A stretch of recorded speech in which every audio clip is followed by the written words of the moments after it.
పానీపూరి పానీపూరి పానీపూరి.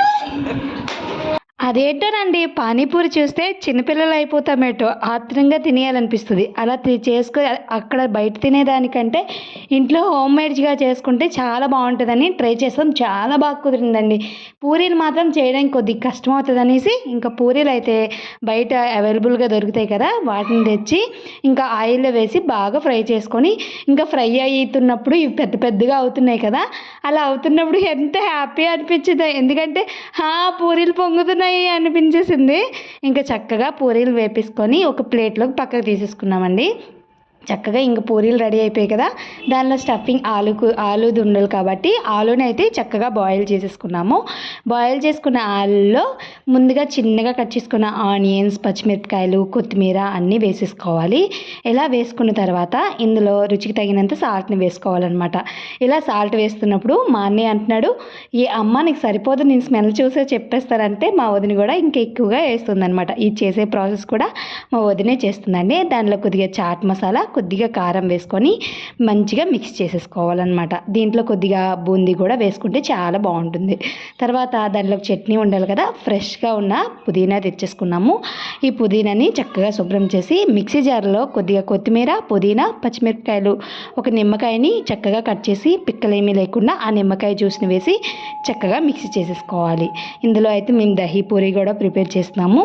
పిల్లల కోసం దహీ పూరి, మా కోసం అయితే వాటర్లో వేసుకుని పానీపూరి తినొచ్చు అనేసి ఇంకా నిమ్మకాయని చక్కగా పిండేసి ఒక అరచెక్క నిమ్మరసం అంత చింతపండును కూడా నానబెట్టేసి రసాన్ని బయటికి తీసేసానండి. ఇందులో అయితే మా వదిన చక్కగా పేస్ట్ చేస్తుందండి మసాలాని. దానిలో అడుగు ఏమైనా ఉండిపోతుందండి.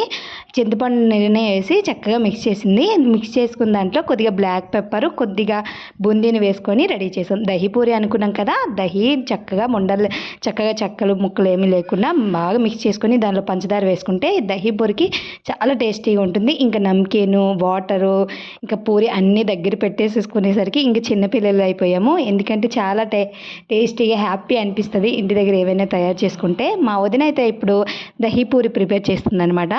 చాలా టేస్టీగా ఉంటుంది దహీ పూరి. పిల్లలకనే కాదు, మనం తింటే హ్యాపీగా టేస్టీగా అనిపిస్తుంది.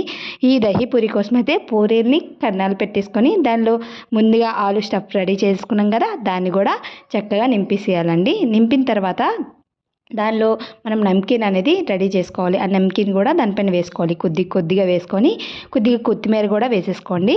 కొత్తిమీర వేసుకున్న తర్వాత ముందుగా రెడీ చేసుకున్నాం కదా చాట్ వాటర్ అనేది, పానీపూరి వాటర్ ఉంటుంది కదా, ఆ పానీపూరి వాటర్ని కొద్ది క్వాంటిటీలో పూరీలో ఫిల్ చేయండి. పూరీలో ఫిల్ చేసిన తర్వాత దహీ ముందు రెడీ చేసుకున్నాం కదా పంచదార వేసి, ఆ పంచదార ప్రిపేర్ చేసిన దాన్ని కూడా దాంట్లో 1 టీ స్పూన్ వరకు చక్కగా వేసేసుకొని కొత్తిమీర వేసుకున్న తర్వాత దీనిలో రెడ్ చిల్లీ సాస్ లేదా టమాటా కెచప్ అయినా కొద్దిగా వేసుకొని ఇంకా దానిపై మిక్చర్ పెట్టుకొని తింటుంటే అబ్బబ్బా దహీ పూరి ఏకదమ్. మా వదిన అయితే చాలా బాగా ప్రిపేర్ చేసిందండి. చాలా టేస్టీగా ఇంటి దగ్గర చాలా సింపుల్గా చేసుకోవచ్చండి.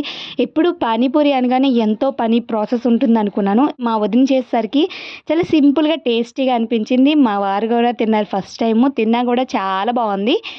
మా వదిన కూడా తిని చాలా బాగుందబ్బా అనేసరికి ఇంకా హ్యాపీ అనిపించేసింది. ఎందుకంటే నేను చేసేలే, మా వదిన చేసిన నాకైతే ఇంక ఫస్ట్ టైం కదా ట్రై చేసాము, చాలా టేస్టీగా అనిపించింది.